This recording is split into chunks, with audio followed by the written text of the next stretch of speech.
El sector de la construcción civil fue responsable en 2012 por buena parte del crecimiento logrado por la economía en general. En lo que va de 2013 hubo cierto frenazo y se mantiene más o menos el sector afectado por la escasez de algunas materias primas, insumos básicos como cemento y cabilla.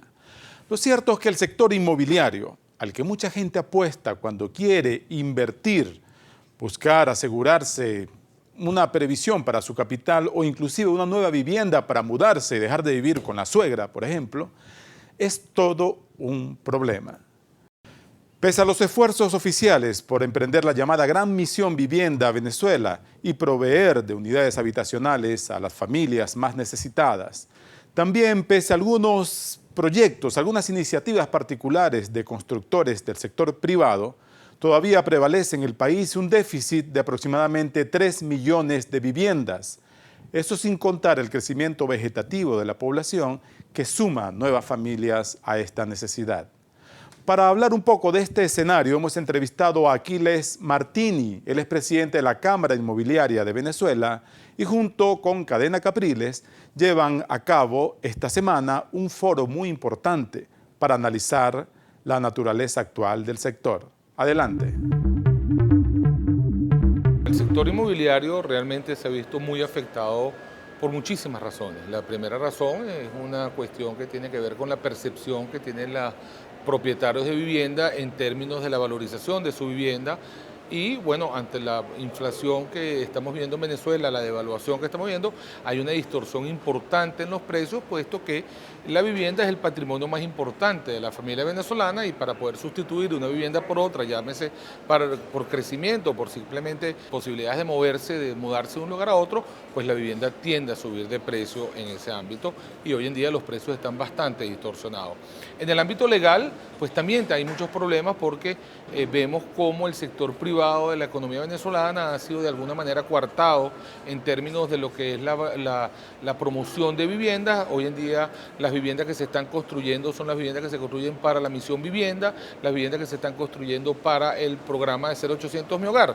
Pero el volumen de esas viviendas son básicamente 21.000 viviendas, según nos dijeron los personeros del gobierno un día pasado, en lo que refiere al 0800 Mi Hogar, y una visión de unas 40 y tantas mil viviendas que se han entregado supuestamente en la misión vivienda, que obviamente todos ya conocemos que no son viviendas nuevas en su totalidad, es una parte de viviendas nuevas y una parte de sustitución de rancho por casa. No hay una política concreta para la clase media venezolana, más allá de la del 0800 Mi Hogar, que dijimos que era hasta 500.000 bolívares o 350.000 bolívares en su defecto, y las leyes que lamentablemente pues no son las mejores leyes. Tenemos leyes que, como la ley de arrendamiento, que acabaron con la alternativa posible de que un venezolano pudiera resolver su problema de vivienda a través del alquiler. Bueno, hoy en día eso no se está viendo por una ley que es totalmente desequilibrada. Y para eso tenemos un foro el próximo martes en la cadena Capriles, en el auditorio de la cadena Capriles. Vamos a tener un foro que va a hablar de la compraventa de unidades de vivienda en el país.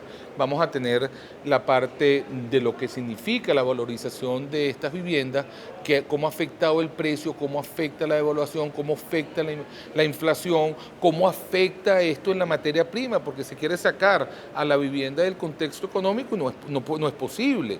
Las cabillas son calculadas en dólares, el cemento lo están trayendo de afuera también igual que las cabillas, pues hay toda una cantidad de cosas, los ascensores, las posetas, los cables, hay todo un proceso de materias primas importadas porque en Venezuela no se están produciendo. Entonces, ¿qué significa todo esto en ese mercado no de un grupito de personas, no de todos los venezolanos, porque son todos los venezolanos que son propietarios de su vivienda? Vamos a tener en la tarde, después del foro, dos talleres bien interesantes, uno que tiene que ver con la parte de los dineros, de la banca, de cómo pidió el crédito, de todo eso, de cómo nos aprovechamos de todas esas cantidad, o pocas o muchas, pero efectivamente hay políticas habitacionales que tiene el gobierno en términos de intereses, en términos de subsidios, bueno, que le aplica a un grupo de personas, de repente no a todo el mundo, de repente no a la clase media, pero de repente es la clase baja.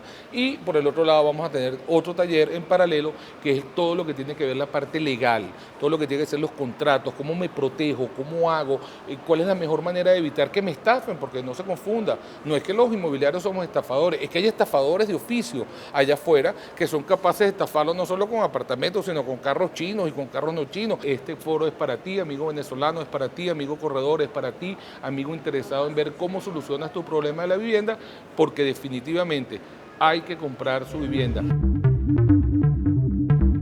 En el segmento anterior del programa hablábamos de las distorsiones provocadas por el tipo de cambio en Venezuela. Esas distorsiones son tan extremas que los precios de las viviendas y de los apartamentos llegan a ser tasados en dólares, aunque sus componentes importados son proporcionalmente limitados. Y a propósito de este Día del Niño celebrado el 21 de julio, tenemos un invitado particular, Jaime Barrés. Él es un hombre del sector académico y comunicacional que durante muchos años se dedicó a comunicarle a los más pequeños cosas importantes en educación y en formación. Cosas importantes como el valor del dinero. Vamos a ver cómo se los explica Jaime Barrés. El Día del Niño es una fecha para compartir y para divertirnos con nuestros niños. Hay muchas maneras de hacerlo. Podemos salir con ellos para el cine, podemos conversar con ellos, podemos pasear con ellos, podemos estar en la casa comiendo con nuestros niños. Hay una manera que yo estaba pensando hoy para acercarnos a ellos a través de un elemento que no es muy común ni es muy cercano a los niños, que es un elemento financiero, como es el billete. Por ejemplo, si tomamos un billete como este, que es un billete de 20, que muchas veces no sabemos que es de 20 por el color, pero pocas veces nos ponemos a detallar lo que hay en un billete de 20, o en un billete de a 50, o en un billete de a 2, que hay muchos elementos que pueden ser interesantes, que nos pueden servir para comunicarnos y para acercarnos a nuestros niños desde un medio de pago como es el billete. Por ejemplo, fíjense, en este billete de A20 hay una ilustración de una tortuga marina. La tortuga marina es uno de los seres más fabulosos del mundo animal. Nos damos cuenta cómo cualquier elemento financiero que parece alejado del mundo de los niños, como puede ser una moneda, como puede ser una tarjeta de débito, una tarjeta de crédito, el mismo banco, los billetes, nos pueden vincular a nuestros niños, nos pueden servir para darles a ellos educación financiera y educación para la vida, como es esto que acabamos de hablar de las tortugas marinas. Todo está relacionado a final de cuentas, ¿no?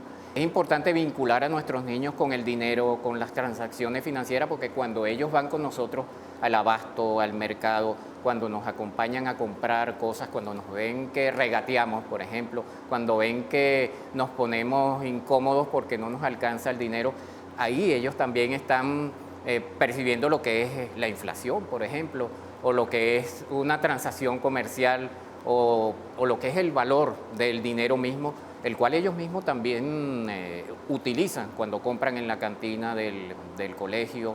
También ellos están metidos en ese mundo de la finanza, y es importante que mientras más rápido aprendan a manejarse sanamente con el dinero, seguramente más felices van a ser su relación con este mundo de la finanza cuando sean grandes, que es el objetivo de uno como padre, hacer que nuestros niños sean felices en todos los ámbitos. El dinero es bueno en la medida en que le damos buen uso, en la medida en que lo usamos para compartir con los demás, para ser solidarios y generosos con los demás.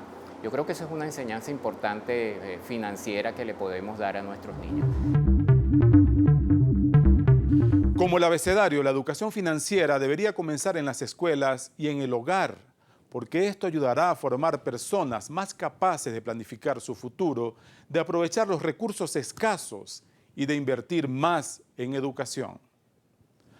Y así hemos llegado hoy al final de El Mundo, Economía y Negocios por Globovisión. Muchas gracias por permitirnos estar con ustedes para llevarles estos contenidos y estos mensajes que ayudarán a tomar mejores decisiones en el hogar, en su comunidad y en el país.